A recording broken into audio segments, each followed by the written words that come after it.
டே 2 இன்னைக்கான recipe rice cake. Ingredients: ஒரு cup அரிசி நல்லா வாஷ் பண்ணி 2 மணி நேரம் ஊற வச்சுக்கணும். ஊற வச்சு அரிசி நல்லா தோசை மாவுறதுக்கு அரைச்சிக்கணும். அப்புறம் ஒரு பாத்திரத்தில் ஒரு கப் வெல்லம் 1/4 டம்ளர் தண்ணி போட்டு நல்லா கரைச்சிக்கணும். கரைச்சின வெல்லம் அரிசி மாவுக்குள்ளே ஆட் பண்ணி நல்லா மிக்ஸ் பண்ணணும். ஒரு பிஞ்ச் சால்ட், ஒரு பிஞ்ச் பேக்கிங் சோடா போட்டு நல்லா மிக்ஸ் பண்ணணும்.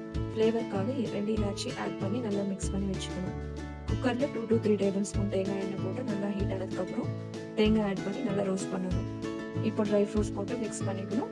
அரிசி மாவு ஆட் பண்ணிக்கணும். குக்கர் மூடி வச்சுட்டு 10 நிமிஷம் மீடியம் ஃப்ளேமில் குக் பண்ணி எடுத்துக்கோங்க. இப்போ நம்மளோட simple and sweet rice cake ready.